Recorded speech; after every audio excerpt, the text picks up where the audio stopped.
Just a rebel with a lightsaber dream. Lost my hand, lost my friend, lost my self-esteem. Hello there, and welcome back to another lore video.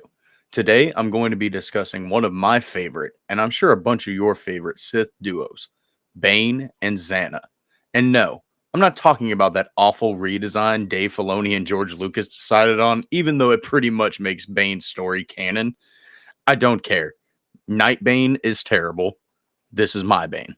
But for those of you who don't know, I've read the Bane trilogy probably 7 or 8 times now as I'm writing and recording this script.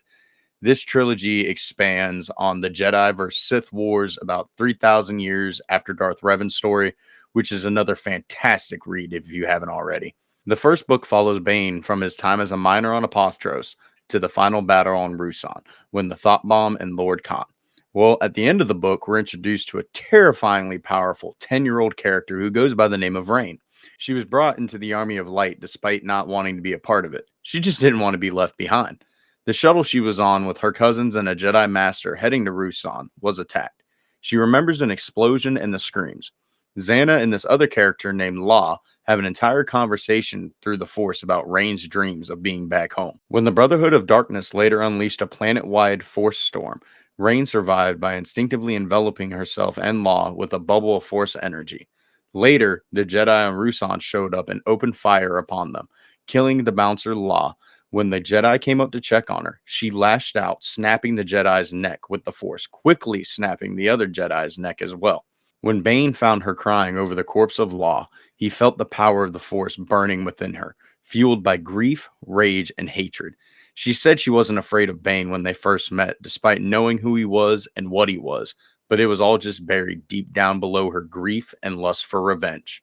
She single-handedly was the catalyst for the Jedi believing that the Sith were finally extinct for the next 500 to 800 years while tricking a healer named Khalib to help save Bane for a second time.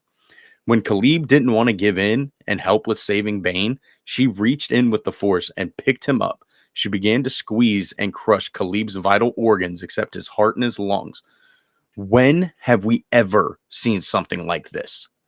That is absolutely fucking insane, and it is just I don't even have words for it. It's that insane.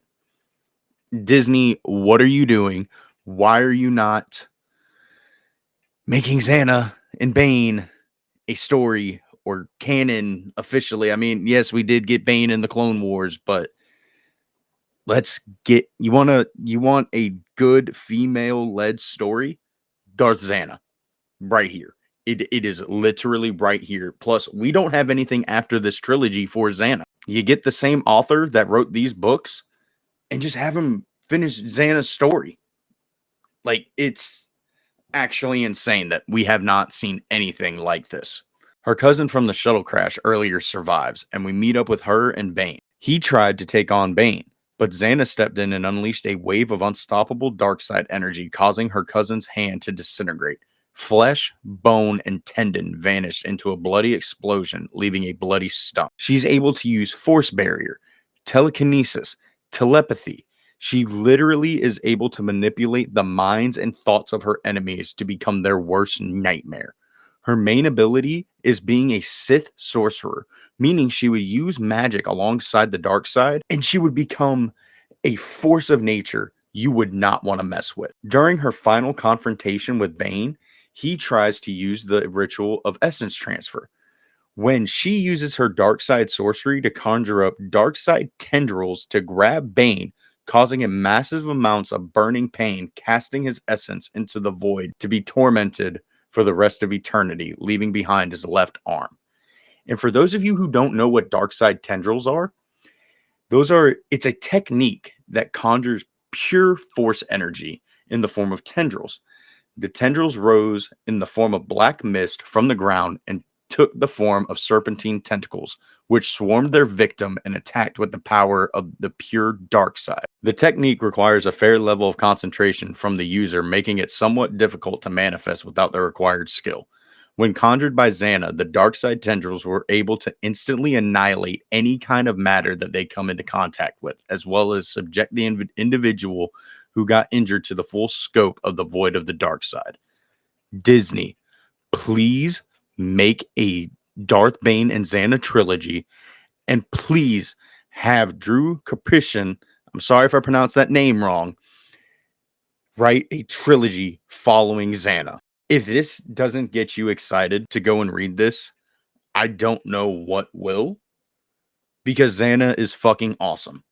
She is way better than Rey. She's honestly better than Mara Jade. She is better than Leia. I mean, Zannah is just fucking badass. So go read the Bane trilogy if you haven't, and may the Force be with you always. Peace.